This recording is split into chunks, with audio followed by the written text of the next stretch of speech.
ಇದು Saint Isaacs cathedral Saint ಪೀಟರ್ಸ್ಬರ್ಗ್‌ನ ಅಚ್ಚರಿಗೊಳಿಸುವ ಅದ್ಭುತವಾದ ಕಟ್ಟಡಗಳಲ್ಲಿ ಒಂದು.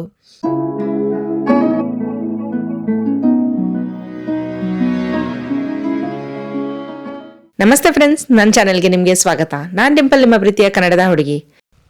ಇದು ನಮ್ಮ ಇವತ್ತಿನ ಐಟಿನರಿ. ಪಾಸ್ ಮಾಡಿಬಿಟ್ಟು ನೋಡಿ. ನಾವಿವಾಗ ಮುರ್ಮಾನ್ಸ್ಕಿಂದ ಹೊರಟು ಸೇಂಟ್ ಪೀಟರ್ಸ್ಬರ್ಗಿಗೆ ಹೋಗ್ತಾ ಇದ್ದೇವೆ.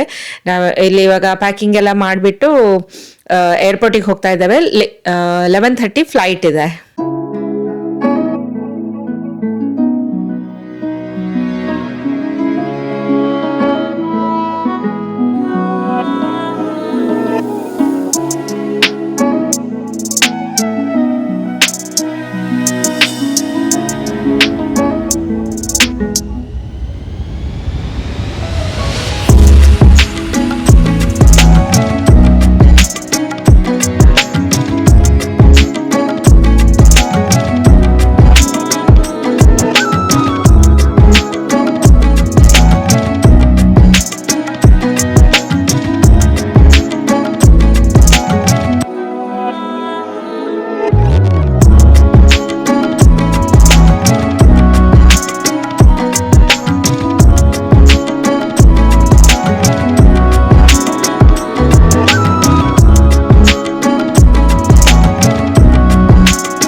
ತಲುಪಿಬಿಟ್ವಿ ನಾವು ಮುರ್ಮಾನ್ಸ್ಕಿಂದ ಸೇಂಟ್ ಪೀಟರ್ಸ್ಬರ್ಗ್ಗೆ. ಇದು ನಮ್ಮ ಅಪಾರ್ಟ್ಮೆಂಟ್. 2 ಅಪಾರ್ಟ್ಮೆಂಟ್ ತಗೊಂಡಿದ್ದೇವೆ, ಅಕ್ಕಪಕ್ಕದಲ್ಲೇ ಇದೆ. 2 ಅಪಾರ್ಟ್ಮೆಂಟ್ ನೋಡ್ಲಿಕ್ಕೆ ಸೇಮ್ ಇದೆ, ಜಸ್ಟ್ ಓರಿಯೆಂಟೇಷನ್ ಡಿಫ್ರೆನ್ಸ್ ಇದೆ. ವಾಶ್ರೂಮ್ ಮತ್ತು ಕಿಚನ್ದು. ಇದು ಅಪಾರ್ಟ್ಮೆಂಟ್ ಮಾತ್ರ ತುಂಬಾನೇ ಚಿಕ್ಕದಿದೆ. ರಷ್ಯಾದಲ್ಲೆಲ್ಲ ಚಿಕ್ಕ ಚಿಕ್ಕ ಮನೆಗಳೇ ಇರೋದಂತೆ. ನಮಗೆ ವಿಡಿಯೋದಲ್ಲಿ ಅಷ್ಟು ಗೊತ್ತಾಗಿಲ್ಲ, ಬಟ್ ಇಲ್ಲಿ ಬಂದು ನೋಡಿದವಾಗಲೇ ಈಗ ಗೊತ್ತಾಯಿತು. ಈ ಸಣ್ಣ ಜಾಗದಲ್ಲಿ ಎಲ್ಲನೂ ಪ್ಯಾಕ್ಟ್ ಆಗಿ ಮಾಡಿಟ್ಟಿದ್ದಾರೆ. ಇದೆಲ್ಲ ಫುಲ್ ಕ್ಯಾಬಿನೆಟ್ಸ್. ಇಲ್ಲಿ ಫ್ರಿಡ್ಜ್ ಇದೆ, ಮತ್ತು ಡಿಶ್ ವಾಷರ್ ಇದೆ. ಈವನ್ ನೀವು ನೋಡ್ಬೋದು ಮೈಕ್ರೋವೇವ್, ಕುಕ್ ಟಾಪ್ ಮತ್ತು ಈ ವೆಸಲ್ಸ್ ಇದೆಲ್ಲ ಕ್ಯಾಬಿನೆಟ್ಸಲ್ಲೇ ಫಿಟ್ ಮಾಡಿದ್ದಾರೆ. Complete area I think around 250-300 ಇದೆಯಾ ಇಲ್ವಾ ಅಂತ ನನಗೆ ಗೊತ್ತಾಗ್ತಿಲ್ಲ, ತುಂಬಾ ಚಿಕ್ಕದಿದೆ. ಬಟ್ ವಾಶ್ರೂಮ್ ಅಡ್ಡಿಲ್ಲ, ಸ್ಪೇಷಿಯಸ್ ಆಗಿದೆ. ಚೆನ್ನಾಗಿದೆ ವಾಶ್ರೂಮ್ ಲಕ್ಕಿಲಿ. ಬಟ್ ಈ ಲಿವೇಬಲ್ ಏರಿಯಾ ಇದಲ್ಲ, ಇದು ತುಂಬ ಚಿಕ್ಕದಿದೆ. ಇಲ್ಲಿ ನಾನು ಮೊದಲೇ ಹೇಳ್ದಾಗೆ ಈ ಸಣ್ಣ ಏರಿಯಾದಲ್ಲಿ ಎಷ್ಟೆಲ್ಲ ಪಾಸಿಬಿಲಿಟಿ ಇದೆಯೋ ಐಟಮ್ಸ್ ಅಕೊಮಡೇಟ್ ಮಾಡಲಿಕ್ಕೆ, ಅದೆಲ್ಲ ಅಕೊಮಡೇಟ್ ಮಾಡಿದ್ದಾರೆ. ಹಸ್ಬೆಂಡ್ ವೈಫ್ ಇಬ್ಬರೇ ಇರೋದಾದರೆ ಸ್ಟಿಲ್ ಮ್ಯಾನೇಜ್ ಮಾಡ್ಬೋದು ಅಂತ ಅನಿಸ್ತದೆ. ಎಲ್ಲನೂ ಮಾಡ್ಯುಲರ್ ಫಾರ್ಮಲ್ಲಿದೆ. ಸೊ ಹಾಗಾಗಿ ಜಾಗ ಚಿಕ್ಕದಾದರೂ ಯಾವ ರೀತಿಯಲ್ಲಿ ಎಲ್ಲನೂ ಅಕೊಮಡೇಟ್ ಮಾಡಿದಾರಲ್ಲ, ಅದು ನನಗೆ ಖುಷಿ ಆಯಿತು. 2-3 ದಿನ ಕಡ್ಡಿಲ್ಲ. ಇಲ್ಲಿ ನೋಡಿ ಮಾಡ್ಯುಲರ್ ಫಾರ್ಮಲ್ಲಿ ಈ ಥರ ಕೆಳಗಡೆ ಬೆಡ್ ಕೂಡ ಕೊಟ್ಟಿದ್ದಾರೆ. ಸೊ ಬೇಕಂತ ಹೇಳಿದ್ರೆ ಈ ಬೆಡ್ಡನ್ನು ಎಳೆದ್ಬಿಟ್ಟು ಮಲಗ್ಬೋದು. ಬಟ್ ಇದನ್ನ ಯೂಸ್ ಮಾಡಿದ್ರೆ ಲಗೇಜ್ ಇಡ್ಲಿಕ್ಕೆ ಜಾಗ ಇಲ್ಲ, ನಡಿಲಿಕ್ಕೆ ಜಾಗ ಇಲ್ಲ ಇನ್ಫ್ಯಾಕ್ಟ್. ಸೊ ಹಾಗಾಗಿ ನಾವು ಇದನ್ನ ಇವಾಗ ಯೂಸ್ ಮಾಡ್ತಾ ಇಲ್ಲ. ಇನ್ಸ್ಟೆಡ್ ಮೇಲ್ಗಡೆ ಈ ಸೋಫಾ ತೋರ್ತಿದ್ದಲ್ಲ, ಇದು ಸೋಫಾ ಕಮ್ ಬೆಡ್. ಸೊ ನಾವಿವಾಗ ಇದನ್ನೇ ಓಪನ್ ಮಾಡಿಟ್ಟು ಈ ಸೋಫಾ ಕಮ್ ಬೆಡ್ಡಲ್ಲೇ ಮಲ್ಗೋಣ ಅಂತ ಯೋಚನೆ ಮಾಡ್ತಿದ್ವಿ. ಸೊ ದ್ಯಾಟ್ ಕೆಳಗಡೆ ಲಗೇಜ್ ಎಲ್ಲ ಇಡ್ಬೋದು. ಅಲ್ಲಿ ಹೋಗಿ ಪಾಸ್ ಆಗಲಿಕ್ಕೆ ಏನು ಪ್ರಾಬ್ಲಮ್ ಆಗೋದಿಲ್ಲ ಬೆಡ್ಡಿಂದಾಗಿ. ನಾವು ಜಪಾನಿಗೆ ಹೋಗಿದ್ದಾಗ ಕೂಡ ನಮಗೆ ಈ ಥರ ಇದಕ್ಕಿಂತ ಚಿಕ್ಕದಾದ ರೂಮ್ ಸಿಕ್ಕಿತ್ತು. ಬಟ್ ಅಲ್ಲಿ ಅಡ್ಜಸ್ಟ್ ಆಗಿತ್ತು. ಯಾಕಂತ ಹೇಳಿದ್ರೆ ನಾವು ಫುಡ್ ಎಲ್ಲ ಏನೂ ತಗೊಂಡೋಗಿರ್ಲಿಲ್ಲ. ಇವಾಗ ಇಲ್ಲಿ ನಾವು ಕುಕ್ ಕೂಡ ಮಾಡಬೇಕು. ಮತ್ತು ಈ ದೊಡ್ಡ ದೊಡ್ಡ luggage because of food, extra ಫುಡ್ಡಿಂದಾಗಿ ದೊಡ್ಡ ಲಗೇಜ್ ಆಗಿದೆ. ಇದೆಲ್ಲ ಇಡಲಿಕ್ಕೆ ಜಾಗ ಬೇಕು. ಸೊ ಬಟ್ ಈ ರೂಮಲ್ಲಿ ನಾವು ಇಬ್ಬರೇ ಇರೋದ್ರಿಂದ ಮ್ಯಾನೇಜ್ ಮಾಡ್ಬೋದು. ಇನ್ನೊಂದು ರೂಮಲ್ಲಿ 3 ಜನ ಇದ್ದಾರೆ ನಮ್ಮ ಗ್ರೂಪಲ್ಲಿ. ಸೊ ಅಲ್ಲಿ ಸ್ವಲ್ಪ ಕಷ್ಟ ಆಗ್ತಾ ಇದೆ. ಬಟ್ ಇಟ್ಸ್ ಓಕೆ, ಇದು ನಮ್ಮ ಮನೆ ಅಲ್ಲ. ಸೊ ಹಾಗಾಗಿ ನಾವು ಮನೆಯಿಂದ ಹೊರಗೆ ಬಂದಾಗ ಅಡ್ಜಸ್ಟ್ ಆಗೋದು ಕಲಿಬೇಕು. ಸೇಂಟ್ ಪೀಟರ್ಸ್ಬರ್ಗ್ ರಷ್ಯಾದ ಮೋಸ್ಟ್ ಬ್ಯೂಟಿಫುಲ್ ಮತ್ತು ಲೈವ್ಲಿ ಸಿಟಿ. ಇದು ಅದ್ಭುತ ಅರಮನೆಗಳು, ಕಾಲುವೆಗಳು, ಕಲಾತ್ಮಕ ಕಟ್ಟಡಗಳು ಮತ್ತು ಇತಿಹಾಸದಿಂದ ಪ್ರಸಿದ್ಧವಾಗಿದೆ. ರಷ್ಯಾದ ಸಾಂಸ್ಕೃತಿಕ ರಾಜಧಾನಿ ಅಂತಾನೂ ಕರೀತಾರೆ ಇದನ್ನ. ಕಲೆ, ಸಂಗೀತ, ಮ್ಯೂಸಿಯಂ ಎಲ್ಲವೂ ರಾಜಮನೆತನದ ಛಾಯೆಯಲ್ಲಿ ಕಂಗೊಳಿಸ್ತದೆ. ಇದು ಸೇಂಟ್ ಐಸಾಕ್ಸ್ ಕೆಥೆಡ್ರಲ್ ಸೇಂಟ್ ಪೀಟರ್ಸ್ಬರ್ಗ್‌ನ ಅಚ್ಚರಿಗೊಳಿಸುವ ಅದ್ಭುತವಾದ ಕಟ್ಟಡಗಳಲ್ಲಿ ಒಂದು. ಇದು ಯುರೋಪಿನ ಅತಿ ದೊಡ್ಡ ಆರ್ಥೋಡಾಕ್ಸ್ ಕ್ಯಾಥೆಡ್ರಲ್ಸ್‌ನಲ್ಲಿ ಒಂದಾಗಿದೆ. ಇದರ ಚಿನ್ನದ ಡೋಮ್ ನಗರದ ಎಲ್ಲ ಮೂಲೆಯಿಂದಲೂ ಕಾಣಿಸ್ತದೆ. ಒಳಗೆ ಪ್ರವೇಶಿಸಿದ್ರೆ ಸುಂದರವಾದ ಮೊಸಾಯಿಕ್ ಕಲಾಕೃತಿಗಳು, ಭವ್ಯ ಕಂಬಗಳು ಮತ್ತು ರಾಜಮನೆತನದಂತಿರುವ ಇಂಟೀರಿಯರ್ ಕಾಣಿಸ್ತದೆ. ಇದರ ಎಂಟ್ರಿ ಫೀ ₹600 ಪರ್ ಪರ್ಸನ್. ಮತ್ತು ಟೈಮಿಂಗ್ಸ್ ಬೆಳಗ್ಗೆ 10 ಗಂಟೆಯಿಂದ ಸಂಜೆ 5:30 ತನಕ ಇರ್ತದೆ ಎವ್ರಿ ಡೇ. ಮತ್ತು ಸಮ್ಮರ್ಸಲ್ಲಿ ಈವ್ನಿಂಗ್ಸಲ್ಲಿ 6:30 ಇಂದ 9:30 ತನಕ ಕೂಡ ಓಪನ್ ಇರ್ತದೆ. ಮೇಲಿನ ಕೊಲೊನೇಡ್‌ವರೆಗೆ ಹತ್ತಿದ್ರೆ ಸಂಪೂರ್ಣ ನಗರದ 360 ಡಿಗ್ರಿ ಪ್ಯಾನರಾಮಿಕ್ ವ್ಯೂ ಸಿಗ್ತದೆ.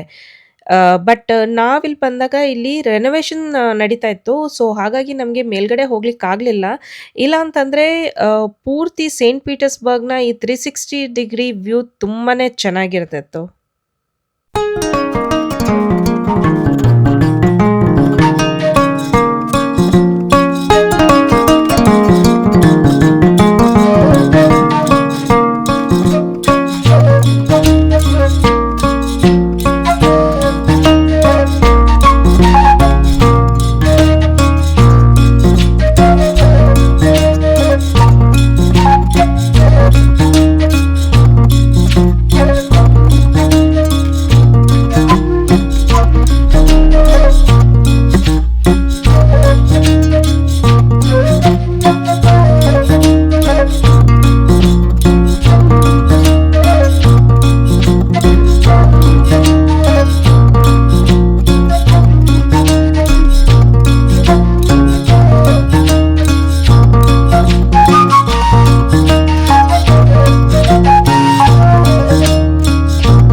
ಸೇಂಟ್ ಪೀಟರ್ಸ್ಬರ್ಗ್ ಹೇಗಿದೆ ನೋಡಿ, ಎಷ್ಟು ಲೈವ್ಲಿ ಇದೆ. ಎಲ್ಲ ರೋಡ್ಸ್ ಇದೇ ರೀತಿ ಲೈವ್ಲಿ ಇದೆ ಆಯ್ತಾ.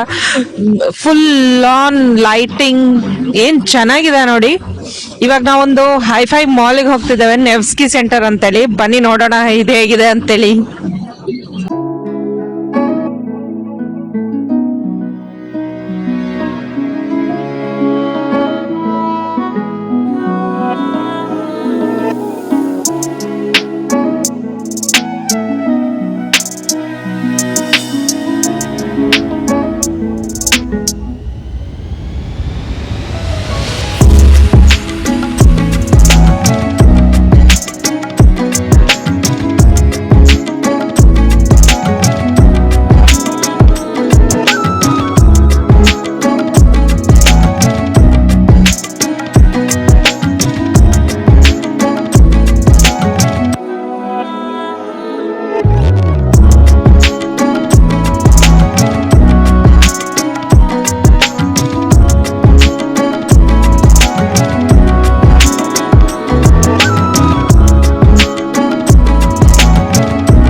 ಇಲ್ಲಿ ನೋಡಿ ಸ್ಟ್ರೀಟ್ ಪರ್ಫಾರ್ಮೆನ್ಸ್ ನಡೀತಾ ಇದೆ.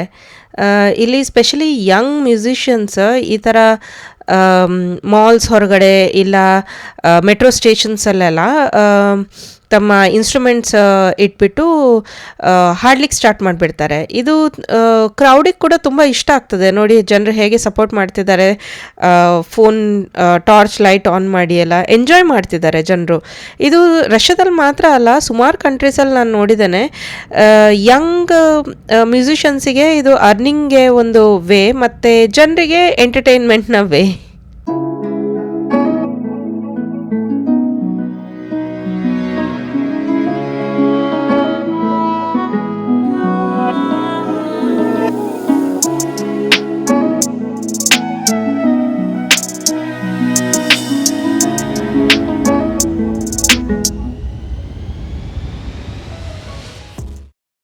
ನಾವಿವಾಗ ಗಲೇರಿಯಾ ಮಾಲಿಗೆ ಹೋಗ್ತಾ ಇದ್ದೇವೆ.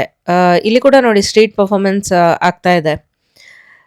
ನೆವ್ಸ್ಕಿ ಸೆಂಟರ್ಗಿಂತಲೂ ಗಲೇರಿಯಾ ಮಾಲ್ ಜಾಸ್ತಿ ದೊಡ್ಡದಿದೆ. ನೆವ್ಸ್ಕಿ ಸೆಂಟರಲ್ಲಿ ಜಾಸ್ತಿ ಫ್ಯಾಷನ್ ರಿಲೇಟೆಡ್ ಸ್ಟೋರ್ಸ್ ಇದೆ, ಬಟ್ ಗಲೇರಿಯಾ ಮಾಲಲ್ಲಿ ವೆರೈಟಿ ಜಾಸ್ತಿ ಇದೆ. ಇಲ್ಲಿ ನಿಮಗೆ ವೆರೈಟಿ ಆಫ್ ಸ್ಟೋರ್ಸ್ ಜೊತೆಗೆ ಎಂಟರ್ಟೈನ್ಮೆಂಟ್ ಮತ್ತು ಸುಮಾರೆಲ್ಲ ರೆಸ್ಟೋರೆಂಟ್ಸ್ ಕೂಡ ಸಿಗ್ತದೆ. ಬನ್ನಿ ನೋಡೋಣ ಇಲ್ಲಿ ನಮ್ಗೇನಾದ್ರು ತಿನ್ಲಿಕ್ಕೆ ಸಿಗ್ತದಾ ಸ್ಪೆಷಲ್ ಅಂತ.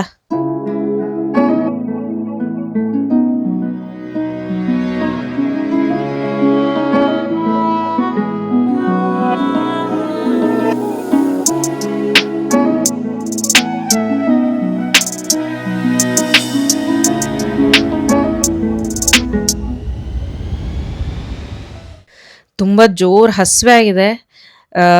ಇಲ್ಲಿ ಸುಮಾರೆಲ್ಲ ರೆಸ್ಟೋರೆಂಟ್ಸ್ ಇವೆ. ಇದನ್ನ ನೋಡಿ ಹಸು ಇನ್ನೂ ಜಾಸ್ತಿ ಆಗ್ತಾ ಇದೆ. ಬಟ್ ಇಲ್ಲಿ ಮೆನು ನೋಡಿದಾಗ ಗೊತ್ತಾಯ್ತು ನಾವು ತಿನ್ನುವಂಥ ಐಟಮ್ ಇಲ್ಲಿ ಏನೂ ಸಿಗ್ತಾ ಇಲ್ಲ ಅಂತ ಹೇಳ್ಕೊಂಡು. ಜ್ಯೂಸ್ ಎಲ್ಲ ಇದೆ, ಬಟ್ ನಮಗೆ ತಿನ್ಲಿಕ್ಕೆ ಏನಾದ್ರು ಬೇಕಿತ್ತು ಪ್ರಾಪರ್, ಬಟ್ ನಾವು ತಿನ್ನುವಂಥದ್ದು ಏನೂ ಇಲ್ಲ. ಸುಮಾರೆಲ್ಲ ಕಡೆ ನೋಡಿದ ನಂತರ ನಮಗೆ ಪಿಜ್ಜಾ ಆಪ್ಷನ್ ಸಿಕ್ಕಿದೆ ಒಂದು, ಬಟ್ ತುಂಬಾ ಎಕ್ಸ್ಪೆನ್ಸಿವ್. ಸೊ ಇನ್ನೊಂದು ಪ್ರಾಬ್ಲಮ್ ಏನಂತ ಹೇಳಿದ್ರೆ ಇಲ್ಲಿ ಕ್ಯಾಶ್ ಮಾತ್ರ ತಗೊಳ್ತಿದ್ದಾರಂತೆ. ಸೊ ನಮ್ಮ ಹತ್ರ ಈಗ ಅಷ್ಟು ಕ್ಯಾಶ್ ಇಲ್ಲ. ಹಾಗಾಗಿ ನಾವು ಒಂದೇ ಪಿಜ್ಜಾ ತಗೊಳ್ಳೋಣ ಅಂತ ಡಿಸೈಡ್ ಮಾಡಿದ್ವಿ.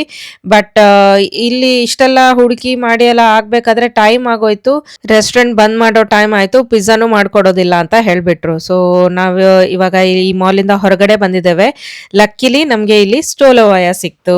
ರಷ್ಯಾದಲ್ಲಿ ಊಟ ತಿಂಡಿ ಎಲ್ಲ ಸ್ವಲ್ಪ ಎಕ್ಸ್ಪೆನ್ಸಿವ್. ಸೊ ನೀವೇನಾದ್ರೂ ಪ್ರತಿ ಮೀಲ್ ಹೊರಗಡೆ ಊಟ ಮಾಡ್ತೀರಾ ಅಂತ ಹೇಳಿದ್ರೆ ಸ್ವಲ್ಪ ಜಾಸ್ತಿ ಎಕ್ಸ್ಪೆನ್ಸಿವ್ ಆಗ್ತದೆ. ಮತ್ತೆ ಇಲ್ಲಿ ಎಲ್ಲಾ ಫುಡ್ ಐಟಮ್ಸ್ ನಾವು ತಿನ್ನೋ ಹಾಗಿಲ್ಲ, ನಮ್ ಟೇಸ್ಟ್ ಬರ್ಡ್ಸ್ ಹಿಡ್ಸಲ್ಲ. ಮತ್ತೆ ಎಲ್ಲಾನು ನಾನ್ ವೆಜ್, ಚಿಕನ್ ಎಲ್ಲ ನಾವು ತಿನ್ಬೋದು, ಬಟ್ ಬೇರೆ ಐಟಮ್ ಎಲ್ಲ ತಿನ್ಲಿಕ್ಕೆ ಸಾಧ್ಯ ಇಲ್ಲ. ಸೊ ಹಾಗಾಗಿ ನಾವೇನು ಡಿಹೈಡ್ರೇಟೆಡ್ ಫುಡ್ ಎಲ್ಲ ಇಟ್ಕೊಂಡು ಬಂದಿದ್ದೇವೆ, ಬಟ್ ಅದು ರಾತ್ರಿ ಮಾತ್ರ ತಿನ್ನೋದು. ಸೊ ದಿನದಲ್ಲಿ ಮಧ್ಯಾಹ್ನ ಎಲ್ಲ ಹೊರಗಡೆನೆ ತಿನ್ಬೇಕಾಗ್ತದೆ. ಸೊ ಹಾಗಿರ್ಬೇಕಾದ್ರೆ ಇಲ್ಲಿ ನಿಮ್ಗೆ ಒಂದು ಚೀಪೆಸ್ಟ್ ಆಪ್ಷನ್ ನಾನು ಹೇಳ್ತೇನೆ, ಸ್ಟೋಲೋವಾಯಸ್ ಅಂತ, ರಷ್ಯನ್ ಕ್ಯಾಂಟೀನ್ಸ್ ಇದ್ರರ್ಥ. ಸೊ ಇಲ್ಲಿ ಇವ್ರು ಬುಫೆ ತರ ವರ್ಕ್ ಮಾಡ್ತದೆ ಈ ಪ್ಲೇಸ್. ನಿಮ್ಗೆ ಸುಮಾರೆಲ್ಲ ಫುಡ್ ಐಟಮ್ಸ್ ಬುಫೆ ತರ ಅರೇಂಜ್ ಮಾಡಿ ಇಟ್ಟಿರ್ತಾರೆ. ಅದ್ರಲ್ಲಿ ನಿಮ್ಗೆ ಬೇಕಿರೋದನ್ನ ತಕೊಂಡು ನೀವ್ ಏನ್ ತಗೊಳ್ತಿರೋ ಅದಷ್ಟಕ್ಕೆ ಮಾತ್ರ ಪೇ ಮಾಡ್ಬೇಕು. ಸೊ ಇದು ನಿಮ್ಗೆ ಚೀಪರ್ ಆಪ್ಷನ್ ಆಗ್ತದೆ. ಜಸ್ಟ್ ಇವಾಗ ಅಷ್ಟೇ ಮನೆಗೆ ತಲುಪಿದ್ವಿ, ಸುಸ್ತಾಗೋಗಿದೆ.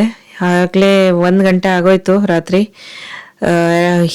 ಒಂದು ವೀಕಿಂದ ಇದೇ ರೀತಿ 2 ಗಂಟೆ 3 ಗಂಟೆ 4 ಗಂಟೆ ಈ ರೀತಿನೇ ಮಲಗ್ತಾ ಇದ್ದಾವೆ. ಸೊ ಇವಾಗ ತುಂಬ ಸುಸ್ತಾಗಿದೆ, ಮಲಗ್ಲಿಕ್ಕೆ ಹೋಗ್ತಾ ಇದ್ದೇನೆ ಫ್ರೆಶನ್ ಅಪ್ ಆಗಿ. ಸೊ ಇವತ್ತಿನ ವಿಡಿಯೋ ನಾನು ಇಲ್ಲೇ ಕೊನೆಗೊಳಿಸ್ತಾ ಇದ್ದೇನೆ. ನಾಳೆ ಪೀಟರ್ ಆಫ್ ಪ್ಯಾಲೇಸಿಗೆ ಹೋಗೋಣ. ಸೊ ಅಲ್ಲಿ ತನಕ ನನ್ನ ಈ ವಿಡಿಯೋನ ಲೈಕ್ ಮತ್ತು ಶೇರ್ ಮಾಡಿ, ಹಾಗೆ ನನ್ನ ಚಾನಲ್ಗೆ ಸಬ್ಸ್ಕ್ರೈಬ್ ಮಾಡೋದನ್ನು ಮರಿಬೇಡಿ. ಟೇಕ್ ಕೇರ್, ಬಾಯ್.